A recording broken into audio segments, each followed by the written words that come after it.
The sound cut through the west corridor like a blade through silk, sharp, clear, desperate. "Let me out, please! Someone let me out!" A child's voice, high-pitched, panicked, not crying, not calling for help in that vague way children do when they want attention. This was different. This was terror. Staff Sergeant David Mitchell stopped mid-stride. His hand was already moving toward his radio before his conscious mind caught up with his instincts. 20 feet ahead, the music room door stood closed, heavy oak, original to the palace, beautiful craftsmanship from another century, and behind it, someone was trapped. The voice came again, weaker this time, hoarser. "Please, let me out." Mitchell knew that voice. He'd heard it 100 times over the past 2 years. Polite greetings in hallways, quiet questions about guard procedures. Once, a long conversation about what dogs the security teams used. Princess Charlotte. And she was screaming for help. His legs moved before he made the decision to move them. But before we continue, make sure you hit that subscribe button below. Drop a comment telling us where you're watching from. Now, back to what happened when that guard reached the music room door. Mitchell's boots hit the marble floor hard as he ran. The corridor stretched ahead of him. Portraits of ancestors watched from the walls. Crown molding caught the afternoon light. Everything looked normal, everything except that door, and that voice behind it.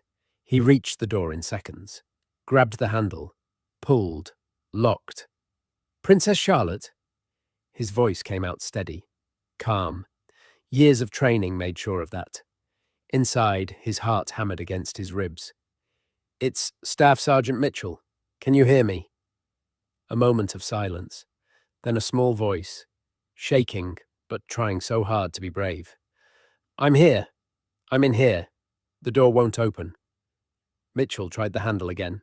Definitely locked. Not jammed, not stuck. Locked from the outside. He looked up at the door frame. The old-fashioned sliding bolt was pushed across. Simple, effective, and completely deliberate. Someone had locked her in. "Step away from the door, Your Highness." Mitchell kept his voice calm, reassuring. "Get to the far side of the room, near the piano. Can you do that?" "Yes." That small voice again, scared but obedient. He heard footsteps, light, quick, moving away from the door. Mitchell looked down the corridor. Empty. He reached for his radio. His thumb hovered over the call button. Standard protocol said, "Call for backup. Get authorization. Find whoever had the key. Follow proper channels." Charlotte's voice echoed in his mind. That terror. That desperation. His thumb moved away from the radio. Training said, "Wait for authorization." Protocol said, "Find the proper procedure." That small, frightened voice said neither of those things mattered. Mitchell took 3 steps back, measured the distance. The door was solid. Original oak from the 18th century. Built to last. Built to be beautiful. Also built to be kicked down if you knew what you were doing. He'd received tactical entry training during his military service. Multiple deployments overseas had taught him how to breach doors when lives were at stake. This wasn't a combat zone. This was Kensington Palace. But that child behind the door was just as trapped as anyone he'd ever rescued in the field. First to a kick. Aimed at the wood just beside the lock mechanism. The weakest point, where modern screws met ancient wood. His boot connected hard. The door shuddered. Didn't give. The sound echoed down the corridor like a gunshot. Mitchell didn't hesitate. Didn't stop to think about consequences. Didn't consider what breaking a historic palace door might mean for his career. Second kick. Full body weight behind it. Proper technique. Drive through the target, not at it. The wood around the lock splintered with a sharp crack. The bolt mechanism gave way. The door swung inward hard, slamming against the interior wall. Mitchell was through in an instant. His eyes swept the room. Grand piano in the center. Music stands. String instruments hanging on the far wall. afternoon sunlight streaming through a high window, and on the floor near the piano, small and shaking, sat Princess Charlotte. She was still in her school uniform, navy cardigan, white blouse, pleated skirt. Her face was flushed and tear-streaked. Red, swollen eyes, hair dishevelled. Her small hands looked raw and scraped. She'd been pounding on that door, probably for a long time. When she saw Mitchell, relief flooded her face. Then she did something that broke his heart and impressed him at the same time. She straightened her posture, wiped at her tears with the back of her hand, tried to compose herself. Royal training, even now, even like this. "Thank you," she whispered. Her voice was hoarse, raw from screaming. "I knew someone would hear me eventually. I didn't know how long." Mitchell crossed the room in 3 strides, knelt down beside her. He'd been trained for a lot of things: combat situations, security threats, protecting dignitaries. Nothing in that training covered how to handle a traumatized child who also happened to be fourth in line to the throne. He did what his gut told him to do, spoke gently, treated her like she was any scared kid who needed help. "You're safe now. Let me see your hands." Charlotte held them out. Palms scraped raw. Nothing serious, nothing that needed immediate medical attention. But evidence. Clear evidence that she'd been trying to get out for a while. "Did someone lock you in here?" Mitchell kept his voice calm, non-leading, just asking. Charlotte nodded. Fresh tears welled up in her eyes. She blinked them back. "How long ago?" "After my piano lesson. Mrs. Whitmore said I needed to stay here. She said I was being difficult, and I needed to think about my behavior." Charlotte's voice trembled. "But I wasn't being difficult. I just asked if we could work on a different piece." She got angry. She said I was questioning her authority. She told me to wait in here while she spoke to someone. Then she locked the door. Mitchell's jaw tightened. He kept his face neutral. Professional. Inside, fury was building. "Mrs. Whitmore, that's your music instructor?" "No, I don't know exactly what she is. She started working here a few weeks ago. She said she was helping coordinate activities for the children. But she's been..." Charlotte stopped, looked down at her scraped hands. "She's been mean. To all of us. But especially to me." The guard helped Charlotte to her feet. She was shaky, exhausted. He noticed her lips were dry, cracked. "When did you last have water?" "Before lunch. Hours ago." Mitchell pulled out his radio. This time he didn't hesitate. "Control, this is Mitchell. I need medical response to the music room. Non-emergency, but immediate. And I need to speak with Captain Wells. Priority 1. The voice on the other end was crisp, efficient. "Copy that. Medical en route. Captain Wells is at the north entrance. Redirecting now." Mitchell looked at Charlotte. "Let's get you out of this room." She nodded, started toward the door, then stopped. Looked back at the piano, at the music room, at the space that should have been about beauty and art and learning. Instead, it had been her prison. She knew this room was soundproofed, Charlotte said quietly. That's why she chose it. She said no one would hear me. She said I could scream all I wanted and it wouldn't matter. The words hit Mitchell like a physical blow. This wasn't accidental. This wasn't someone making a poor judgment call about discipline. This was calculated, deliberate. Someone had locked a child in a soundproofed room and told her no one would come. They were wrong. Someone did come.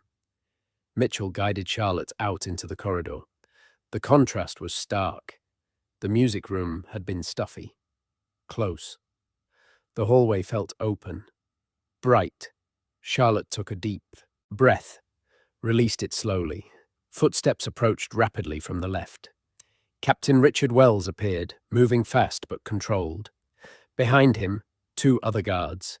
Wells was in his mid-50s, grey at the temples, distinguished. He'd been with royal protection for 30 years. Nothing rattled him. Until he saw Charlotte's face. Then something flickered in his eyes. Anger, tightly controlled but unmistakable. "Your Highness," Wells kept his voice gentle. Then his eyes moved to Mitchell, to the broken door behind them. "Staff Sergeant, report." Mitchell gave it clean, concise, no embellishment. "Heard Princess Charlotte calling for help from the music room at approximately 4:30 this afternoon. Door was locked from the outside using the sliding bolt. Unable to locate key or responsible party. Made the decision to force entry. Found the princess in distress. She reports being locked in by a staff member named Mrs. Whitmore approximately 90 minutes ago." Wells processed this. In seconds, his face remained professional, neutral, but Mitchell had worked with him long enough to read the subtle signs, the slight tightening around the eyes, the way his hand moved to his radio. "Medical should be here in 60 seconds. In the meantime..." Wells looked at Charlotte. His voice softened even more. "Your Highness, your mother is currently in her office. Would you like me to take you to her?" Charlotte nodded. Relief and something else. Shame, maybe. Like she thought this was somehow her fault. "It's not your fault," Mitchell said quietly. "You know that, right?" Charlotte looked up at him. Those red, swollen eyes. That tear-streaked face. For a moment she looked impossibly young. Then she nodded. "I know, but I should have, I don't know, been better somehow.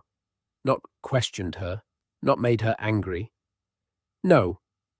Wells stepped forward. His voice was firm but kind. "You were locked in a room for 90 minutes. That is never appropriate. Not for any reason, not as discipline, not as a timeout. Never. Do you understand me?" Charlotte nodded again, this time with more conviction. The medical team arrived, 2 professionals in civilian clothes, Royal Household medical staff. They approached carefully, non-threatening. One of them, a woman in her 40s with kind eyes, knelt down to Charlotte's level.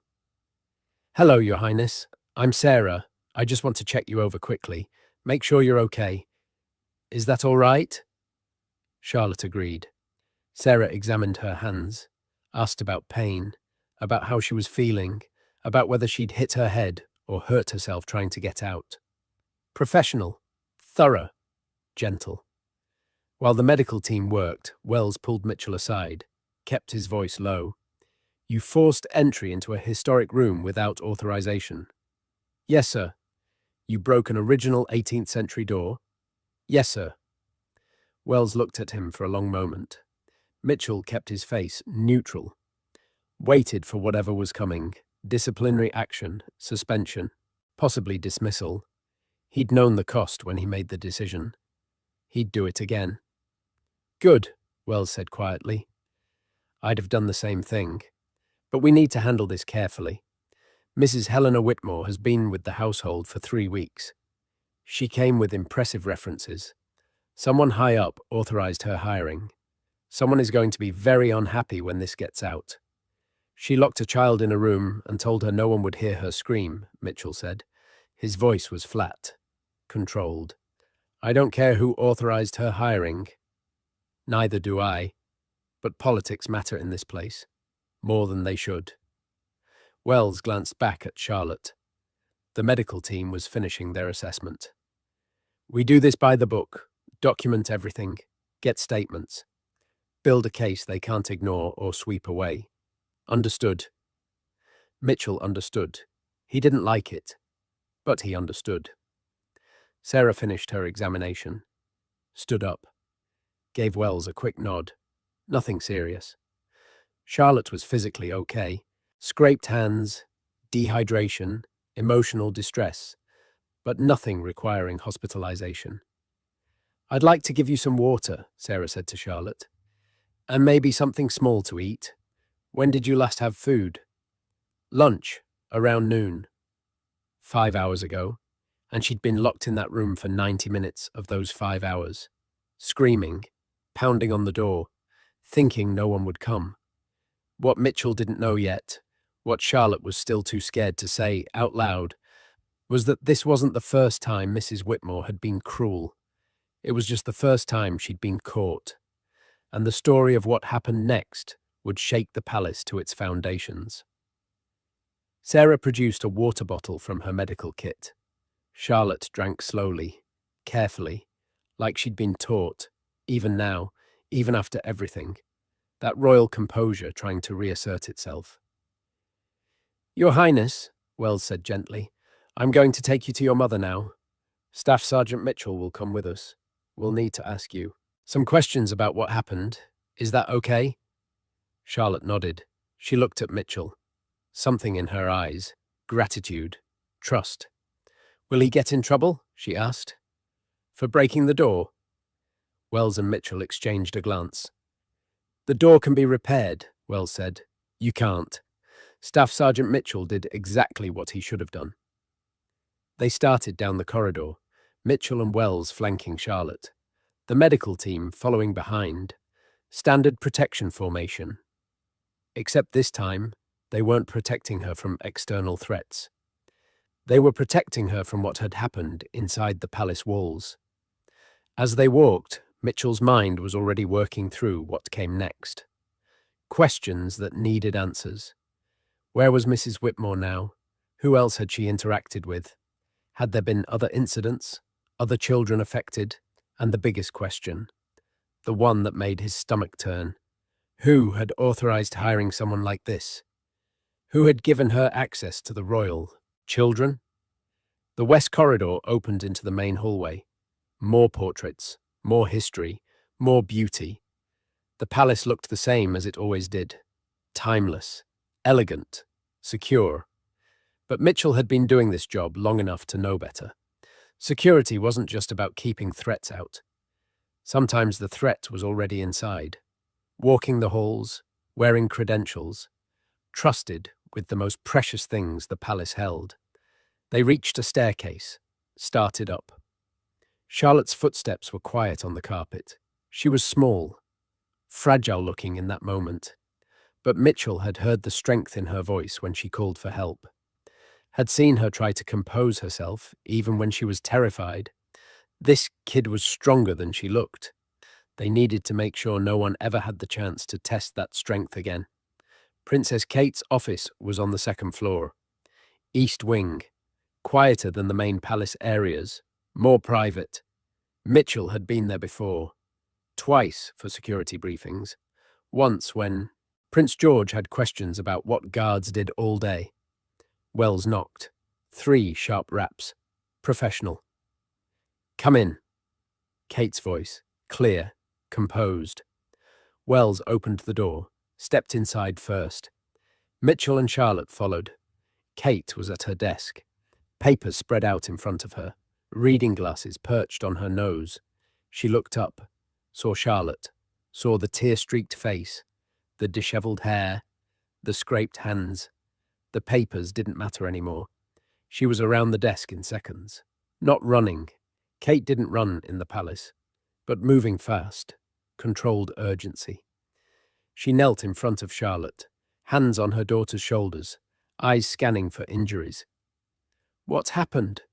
Her voice was calm, steady, but Mitchell heard the steel underneath, the mother's instinct overriding the princess's protocol. Charlotte's composure finally cracked. She burst into tears. Kate pulled her close, let her cry. One hand stroking her hair, the other rubbing small circles on her back.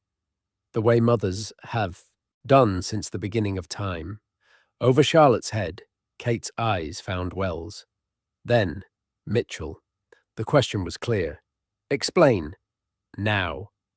Wells gave her the facts. Clean. Direct. Princess Charlotte locked in the music room. 90 minutes. Staff Sergeant Mitchell forced entry after hearing her calling for help. Staff member named Mrs. Whitmore responsible.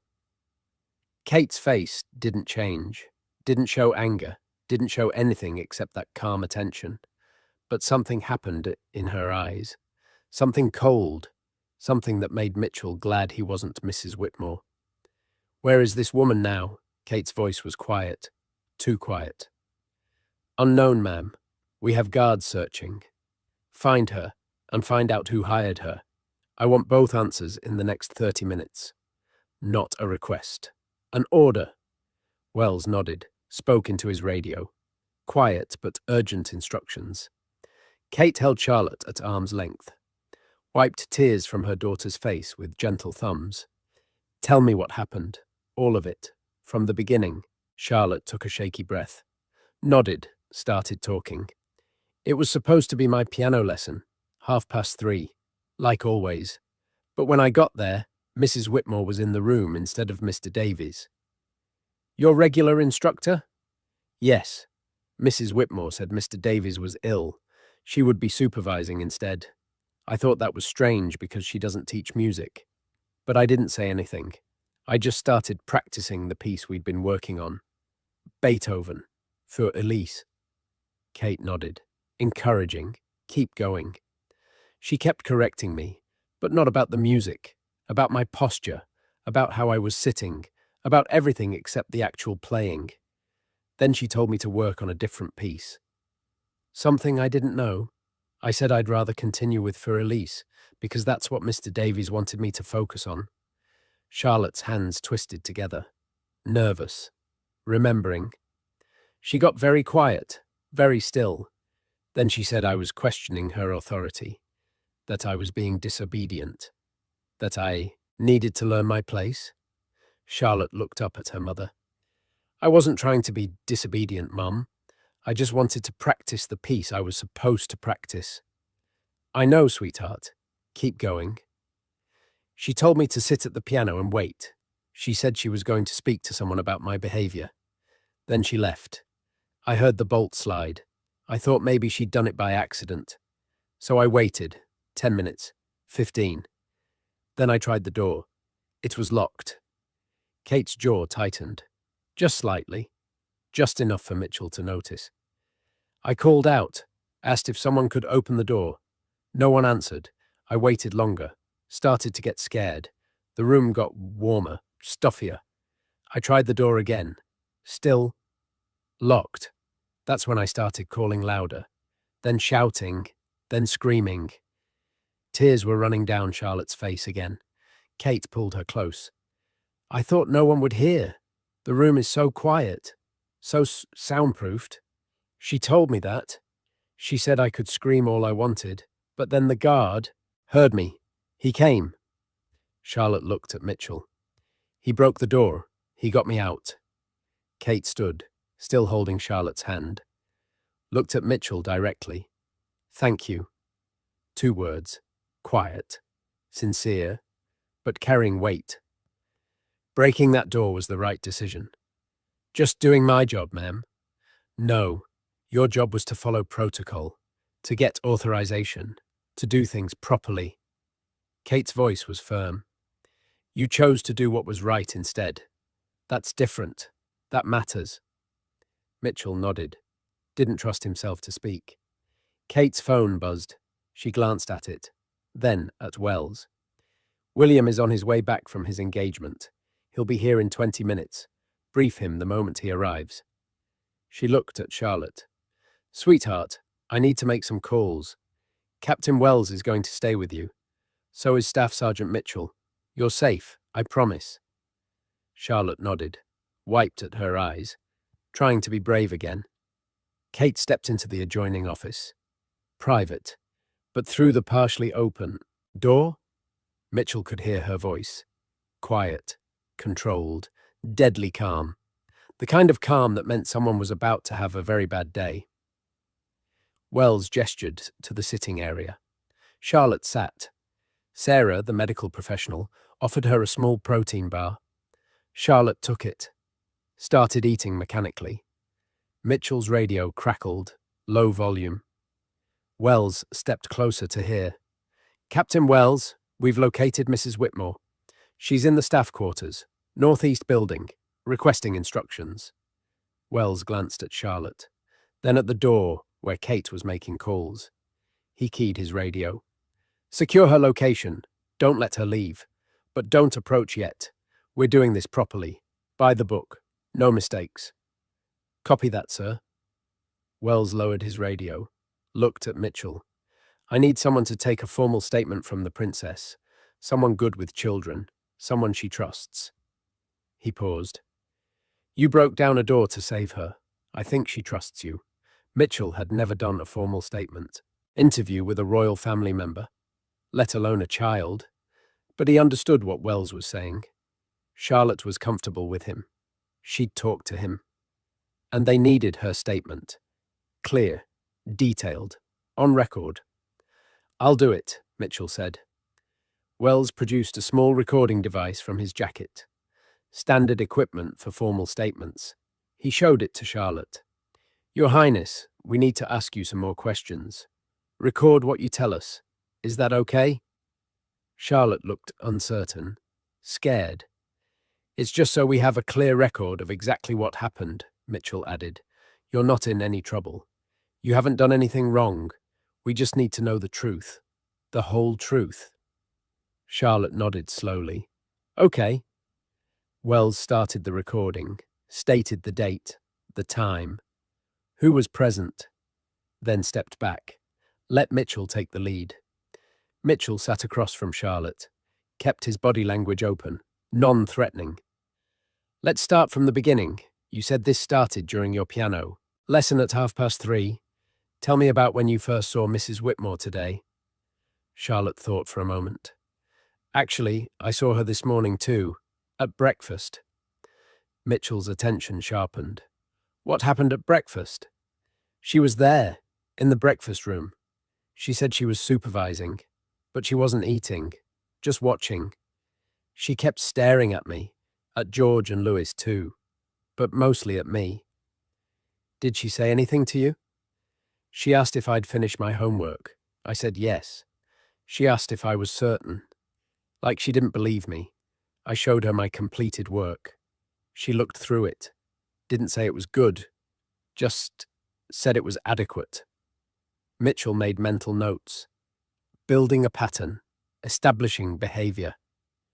What else happened this morning? After breakfast, she followed me to my room, said she needed to inspect it, make sure it was tidy. My room was already clean, but she found things wrong. My books weren't aligned properly on the shelf. My shoes weren't in perfect order. She said I was lazy, that I didn't respect the household. Kate's voice drifted from the other room. Still on the phone. Still that deadly calm. Then what happened? Mitchell prompted gently. She left, but she said she'd be checking on me throughout the day, making sure I was behaving properly. Charlotte's voice got quieter. She made me feel like I was doing everything wrong, even when I wasn't. What Charlotte told the guard next made his blood run cold. But first, if you're finding this story gripping, hit that like button and let us know in the comments. Would you have kicked down that door? Now, here's what the young princess revealed. This wasn't the first time she was mean to you, was it? Mitchell asked carefully. Charlotte shook her head. No, she started 3 weeks ago. At first she was nice, very polite, very proper. But then she started finding fault with everything. The way I walked, the way I spoke, how I held my fork at dinner, everything. Did she do this to your brothers too? Sometimes, but mostly me. She said, as the only daughter, I needed to be perfect, that people would judge me more harshly, that I needed to represent the family properly. Charlotte's hands twisted together again. She said my mother had it easy, because she married into the family, but I was born into it, so I had no excuses for failure. Mitchell's jaw clenched. He kept his voice level, professional. Did she ever hurt you, physically? Charlotte hesitated. That told Mitchell everything he needed to know. Charlotte, he said gently, whatever you tell me stays between us and the people who need to know to keep you safe. You're not tattling. You're not being difficult. You're telling the truth, and the truth matters. Charlotte looked at her scraped hands, then up at Mitchell. Last week, Tuesday, we were doing etiquette practice. I accidentally knocked over a water glass. Just tipped it, barely any water spilled. She grabbed my wrist, squeezed it, hard, said I was clumsy and careless. It hurt. It left marks. Did you tell anyone? No. She said if I told anyone, it would prove I was weak. That royals don't complain. That I needed to handle correction with grace. Mitchell looked at Wells. Wells's face was stone, but his hands were clenched at his sides. Is there anything else you think we should know? Mitchell asked. Charlotte was quiet for a long moment. Then she spoke, very softly. I think she wanted to break me, to make me scared, to make me feel small. Charlotte looked up, met Mitchell's eyes. But she didn't, because you came, because someone heard me. The door to Kate's office opened. She stepped out. Her face was composed, professional, but her eyes were blazing. William is 5 minutes away. I've spoken with the head of household staff, with the head of security, with the family's legal counsel. She looked at Wells. We're handling this immediately. No delays, no politics, no protection for anyone who enabled this. Wells nodded. Mrs. Whitmore is secured in the staff quarters. Your instructions? Hold her there. Don't let her near any of the children. Don't let her leave the grounds. We'll deal with her shortly. Kate looked at Mitchell. I'm told you have Princess Charlotte's statement recorded? Yes, ma'am. She was very brave, very clear. Kate's expression softened, just for a moment. She looked at her daughter. You are brave, Charlotte. Braver than you know. Footsteps in the hallway. Quick. Purposeful. The door opened. Prince William entered, still in his suit from whatever engagement he'd been attending. His face was calm, controlled, but the moment he saw Charlotte, the tear-streaked face, the scraped hands, the exhaustion, something changed in his eyes. He crossed the room, knelt in front of his daughter, didn't say anything, just pulled her into a hug. Charlotte burst into fresh tears. All that composure, all that bravery, finally safe enough to let it go. Over Charlotte's head, William's eyes found Kate, then Wells, then Mitchell. The question was unspoken. Who did this? Staff member named Helena Whitmore, Wells said quietly. Hired 3 weeks ago. Locked Princess Charlotte in the music room for 90 minutes. Told her no one would hear her scream. William's jaw tightened. He stood, kept one hand on Charlotte's shoulder. Where is she? Staff quarters. Secured. I want to see her. Now. Kate stepped forward, touched William's arm. We do this properly. Documentation, statements, evidence. So when we remove her, it's permanent. No appeals, no second chances, no possibility of this happening again. William nodded slowly, the military training reasserting itself. Discipline over emotion, strategy over reaction. What do we have so far? Wells laid it out. Mitchell's intervention. The forced entry. Charlotte's statement about the day's events. The revelation about previous incidents. The physical contact that left marks. There's more, Mitchell added. Princess Charlotte mentioned Mrs. Whitmore was at breakfast this morning, watching the children, specifically watching her. We need to check if anyone else noticed unusual behavior, if there were other incidents we don't know about yet. William pulled out his phone, made a call. When he spoke, his voice was clipped, formal. This is Prince William. I need all household staff who interacted with Helena Whitmore over the past 3 weeks. Conference room B, 20 minutes. This is not optional. He paused. And I need the file on her hiring. Who authorized it? Who provided references? Everything. He ended the call. Looked at Charlotte. Did she hurt anyone else? George? Louis? Charlotte shook her head. Not that I saw, but George said she was mean, that she made him feel stupid. He didn't want to talk about it. William's expression darkened. Where is George now? With his tutor, Kate said. Regular session. He doesn't know about this yet. Keep it that way until we have all the facts. William looked at Wells. I want a complete security review. How this woman was hired, how she passed vetting, how she had unsupervised access to my children. Someone made decisions that led to this. I want to know who. Mitchell's radio crackled again. Different voice this time, younger, urgent. Captain Wells, this is Sergeant Barrett. We've got a situation at the staff quarters. Mrs. Whitmore is trying to leave. She's demanding to speak with whoever is in charge. She's claiming this is all a misunderstanding. Wells keyed his radio. Hold your position. No one in or out. Prince William and I are en route. He looked at Mitchell. Stay with Princess Charlotte. She doesn't leave this room without direct authorization from the Prince or Princess of Wales. Understood. Yes, sir. William kissed Charlotte's forehead. I'll be back soon. You're safe now. He and Wells left, moving fast. The door closed behind them. Kate sat down beside Charlotte, pulled her close. Mitchell stepped back, gave them space, but stayed alert, stayed ready. His job wasn't finished, not until he knew Charlotte was completely safe, not until he knew Mrs. Whitmore could never hurt her again. Sarah, the medical professional, offered Charlotte more water. She drank, slow sips. Her hands were shaking less now. The colour was coming back to her face. Staff Sergeant Mitchell, Charlotte said quietly. When you heard me calling, did you know it was me right away? Mitchell moved closer, knelt down so he was at her eye level. I knew it was a child's voice. I knew someone needed help. That's all I needed to know. But you broke the door. You didn't wait. You didn't ask permission. No, I didn't. Why? Mitchell considered his answer carefully. This was important. This mattered. Because some things are more important than doors, more important than protocol, more important than following every rule perfectly. He met her eyes. You're more important than all of that. Any child would be. Charlotte nodded slowly.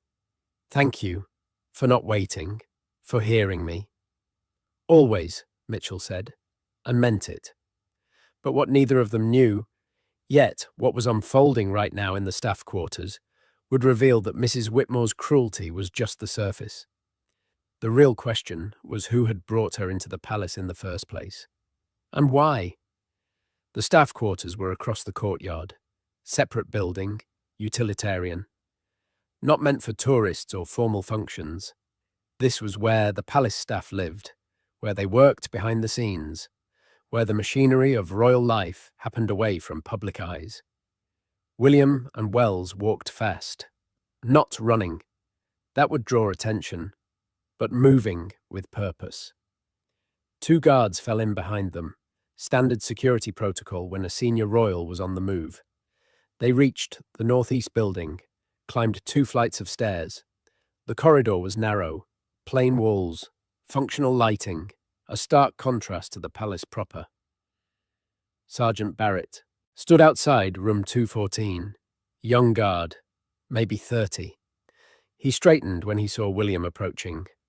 Your Highness, Captain Wells. She's inside. She's been on her phone. We didn't stop her, but we monitored. She called someone. Short conversation. We couldn't hear details, but she sounded angry. William nodded. Anyone else in there with her? No, sir. Just Mrs. Whitmore. Good. Open it. Barrett knocked. 3 sharp raps. Mrs. Whitmore, Prince William is here to speak with you. Silence. Then footsteps. The door opened. Helena Whitmore was in her late 50s. Tall, thin, grey hair pulled back in a severe bun.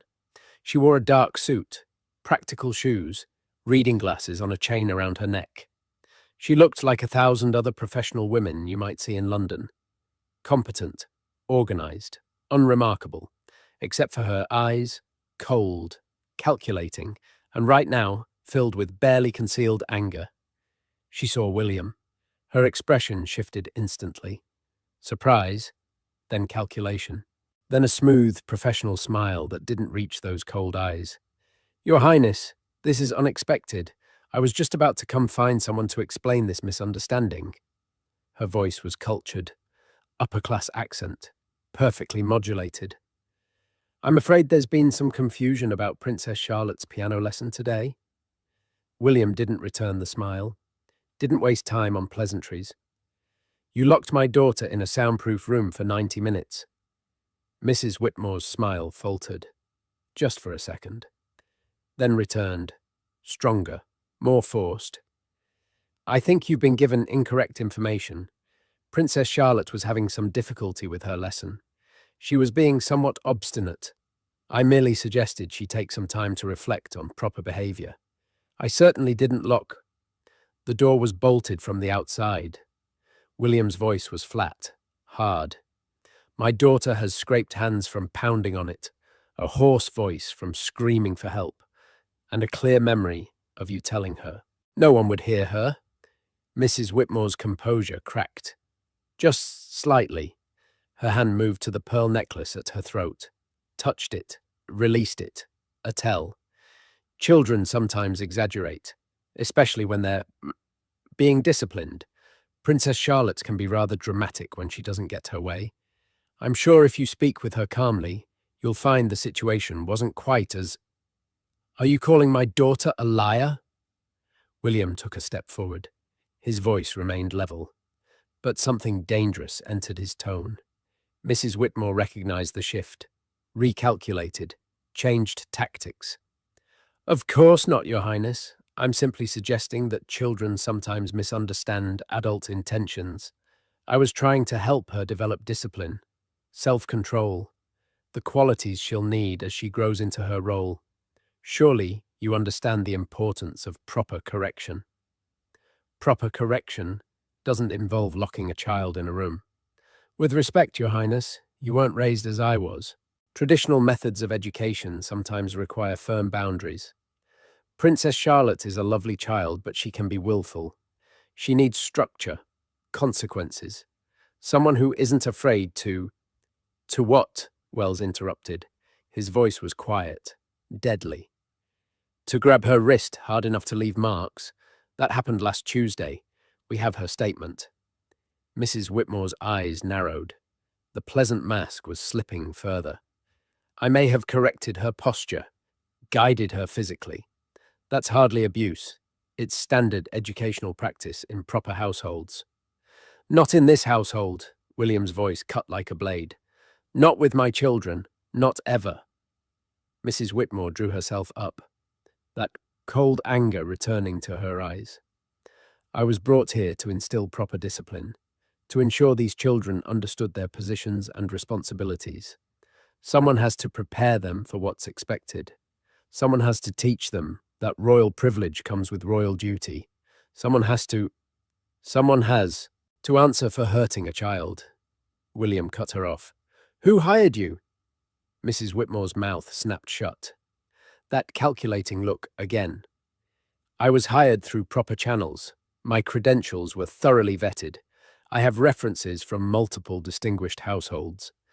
If you're questioning my qualifications, I'm questioning who brought you here. Who authorized your access to my children? Who thought you were appropriate for this position? William pulled out his phone, opened something, read. Your application lists 3 references, 2 from households in Scotland, 1 from a family in Kent. We're checking them now. Mrs. Whitmore's jaw tightened. Those families will confirm my experience and professionalism. We'll see.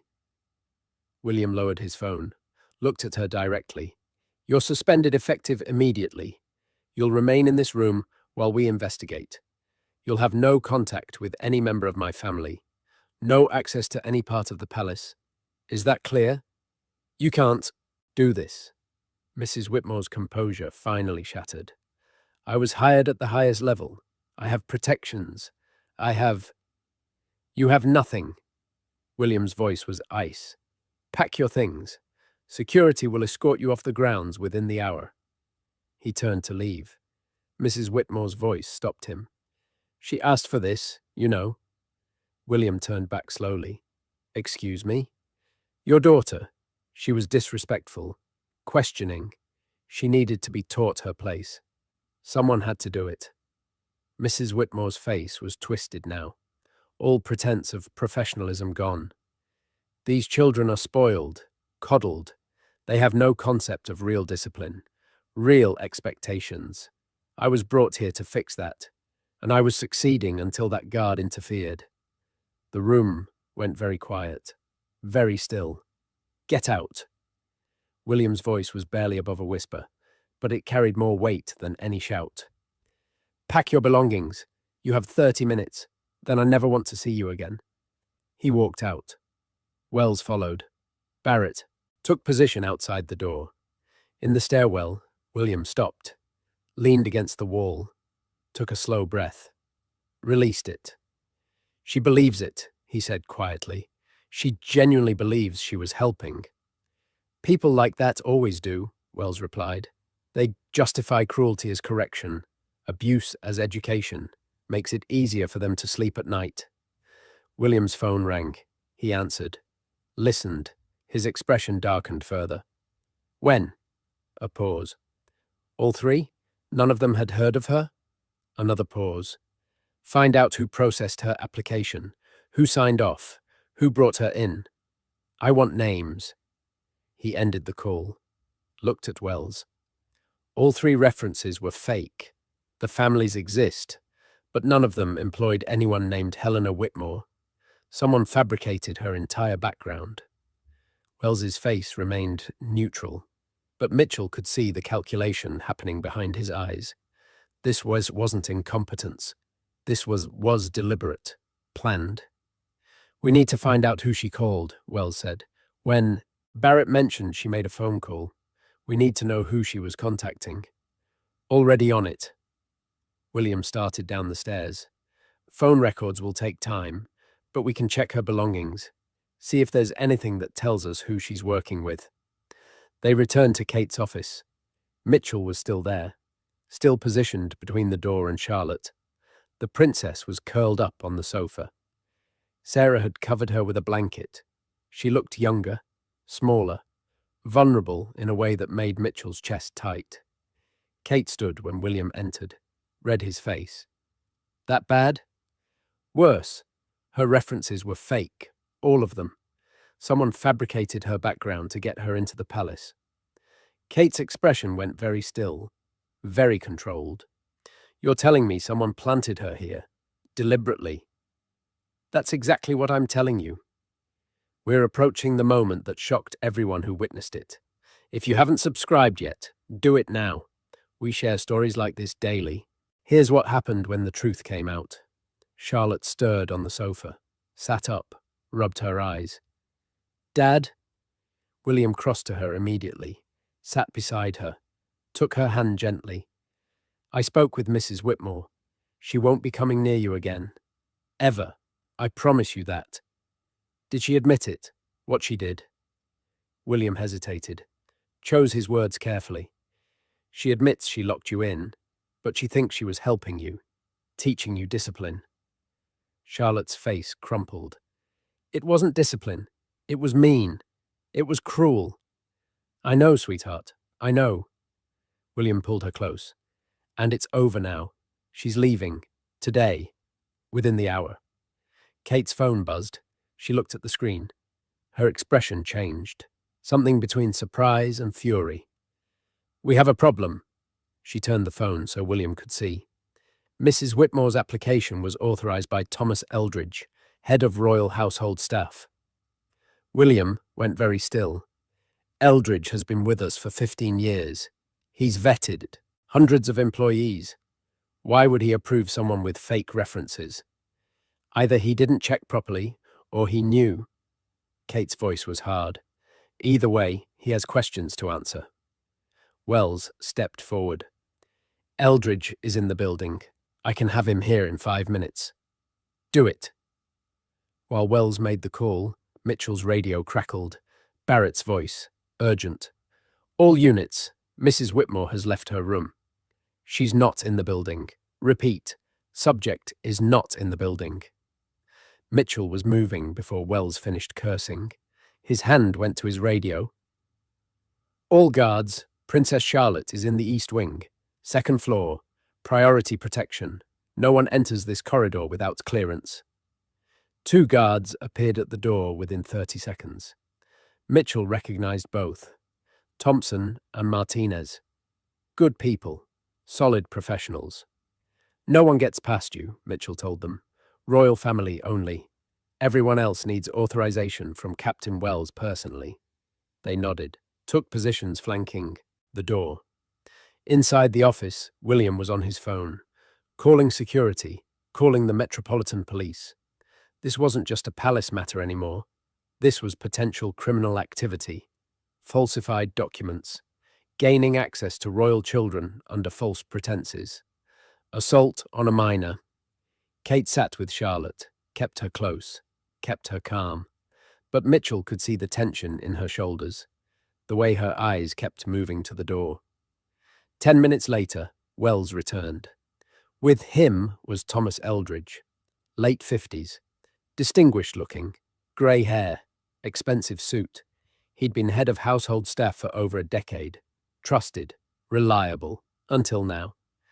Eldridge looked confused, concerned, but not worried. Not yet. Your Highness, I came as quickly as I could. Captain Wells said there was an urgent matter concerning... He stopped, saw Charlotte, saw her state. His expression changed. What happened? Helena Whitmore locks my daughter in the music room for 90 minutes. William's voice was controlled, dangerously calm. Your signature is on her hiring authorization. Eldridge's face went pale. That's not possible. I would never approve someone without proper vetting. Our screening process is... Her references were fake. Kate's voice cut through his protests. All three. The families she claimed to work for never heard of her.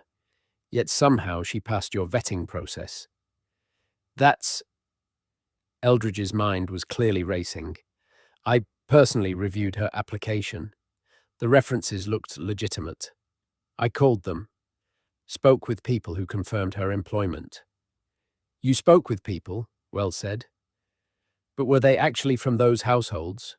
Or were they accomplices providing false confirmation? Eldridge sank into a chair, his professional composure cracking. I don't know. I thought. I followed protocol. I checked references. I verified employment history. Everything seemed in order. Who recommended her? William asked. Someone must have brought her to your attention, Eldridge thought, frowned. She came through. I'd have to check my records, but I believe she was referred by someone in the department. I can't remember who specifically. Find out, now. Eldridge pulled out his phone, started searching through emails. His face grew more troubled with each second. I have the initial email, the one that flagged Mrs. Whitmore as a potential candidate. He looked up. It came from an administrative account, generic, used by multiple staff members, no specific name attached. Wells and William exchanged looks. This was deliberate, carefully planned. Someone had used the household's own systems to insert Mrs. Whitmore into the palace. Who has access to that administrative account? Wells asked. At least 30 people, junior staff, assistants, anyone who handles correspondence or applications. Eldridge looked stricken. I've been had. Someone used our own processes against us. Made it look legitimate. Made me think I was doing my job properly. The door opened. A woman entered. Inspector Sarah Chen from the Metropolitan Police. Mitchell recognized her from previous security briefings. Serious Crimes Division. She wouldn't be here unless this was escalating. Your Highnesses. Chen nodded to William and Kate. I've been briefed on the situation. We've issued an alert for Helena Whitmore, and we've started tracing her background. The woman who applied for this position doesn't exist. Not in any official capacity. No tax records under that name. No national insurance number. No previous employment we can verify. So Whitmore isn't even her real name, Kate said. Correct. Whoever she is, she created an identity specifically to gain access to the palace. To your children. Chen's expression was grim. This wasn't opportunistic. This was planned, possibly over months. Charlotte made a small sound, almost a whimper. Kate pulled her closer. Why? William asked. What was the goal? To hurt Charlotte? To gather information? What? We don't know yet, but based on her behavior, I'd say it was both. Chen pulled out a tablet, showed them something. We found her room. She kept detailed notes about Princess Charlotte specifically, her schedule, her habits, her weaknesses, as she called them. This wasn't about discipline. This was about targeting your daughter. The room went silent, very cold. Mitchell felt his hands curl into fists, forced them to relax. Stay professional. Stay alert. Was she working alone? Wells asked. Unknown, but unlikely. Someone helped her create this false identity. Someone helped her get into your hiring process. Someone is funding this operation. Chen looked at Charlotte, softened her voice. We're going to need a full statement from the princess, with her parents present. Anything she can tell us about Mrs. Whitmore, any conversations, any unusual questions. Charlotte nodded. Small, scared, but willing. Not today, Kate said firmly. She's been through enough. Today. Tomorrow. With a child counselor present. Chen nodded. Of course. Tomorrow is fine. We'll arrange everything properly. The final moments of this story are unforgettable. Stay with us until the end. Now here's what happened next. The next 48 hours moved fast. Mrs. Whitmore was found attempting to board a flight to Brussels using a different passport. Different name. She was arrested. Refused to answer questions. Demanded a lawyer. The investigation revealed more. She'd been placed in 2 other households before the palace. Both had children. Both families reported concerns about her behavior. But nothing was ever proven. Nothing was ever reported officially. She'd moved on before consequences could catch up with her. Someone was running her, placing her, funding her operations. That someone was still out there, still unknown. But Princess Charlotte was safe. That was what mattered most. Mitchell was called to Windsor Castle 3 days later. Private audience. He expected a debriefing. Maybe formal recognition. Maybe nothing at all. Instead, he found himself in a small sitting room. William and Kate were there. Charlotte, too. She looked better, colour in her cheeks. Smile on her face. Still small, still young, but not quite as fragile as she'd been that terrible afternoon. Staff Sergeant Mitchell. William stood, extended his hand. Mitchell shook it. Thank you for coming. Of course, sir. We wanted to speak with you. Privately, away from official channels. William gestured to a chair. Mitchell sat. Charlotte approached.